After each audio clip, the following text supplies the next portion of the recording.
Okay, right now? Alright, so as college students, we spend a lot of our nights, staying up, studying, working on papers, whatever it is we do. And we always get like, what is it, 4 hours of sleep, 2 hours of sleep? And sometimes we always feel the need to, oh man, I wish I had more sleep. I wish I had 10, 20, 30 hours of sleep so I could get some sleep. In fact, I'm actually kind of tired myself. But Homer says that for too much rest itself, it becomes a pain. And I believe that this is true no matter how much we want sleep. We spend too much of our lives, they say that we spend about 30 years of our lives sleeping, when we could be doing so much in the world. So much of its opportunities present themselves to us. And when we rest, we have all these dreams of going out to far out places. But when we're awake, we could actually do it, actually experience it. It won't be in our minds. We could actually feel, touch, and taste it. And maybe then, from those experiences, exploring the world and trying new things, we could then create even more dreams that are even more entertaining than what we already have. I also feel that it's not just really literally sleeping, but maybe just like lazing around, just sitting around in front of our computers or eating or watching TV. We could actually be out, exercising, jogging, creating things, inventing things. So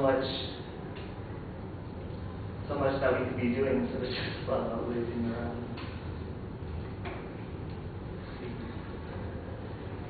I really do feel that too much rest can be a big pain to strain on our, timeline or something, our lifespan. I do understand that people these days don't get enough sleep. They say 10 hours, but when we feel that 10 hours isn't enough, sometimes I wish I got 15 hours of sleep, but for some reason I always get up at 7. But at the same time, I don't want to be sleeping all the time. There's so much I want to do, so much that I've never even experienced. A lot of people are very conservative, I just want to stay home, I don't want to go out, I don't want to watch a movie or go to the theme park or something like that.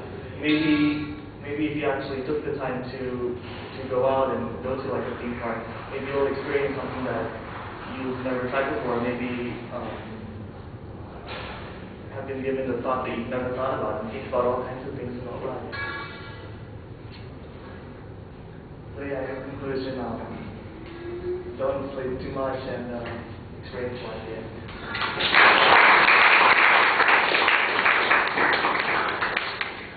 Good stuff.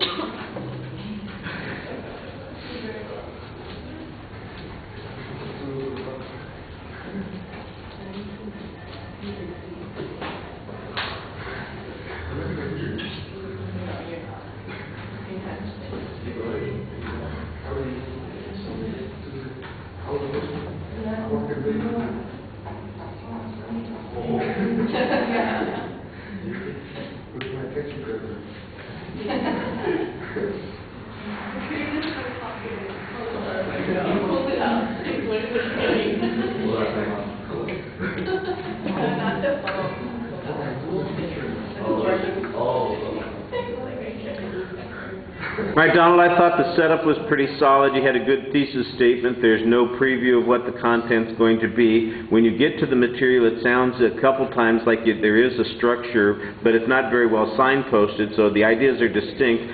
You develop a few points, but they always stay quite abstract, so we're running into the same problem. And it's typical with people who are doing this the first or second time through, that they sometimes have difficulty getting in some detail on their presentation.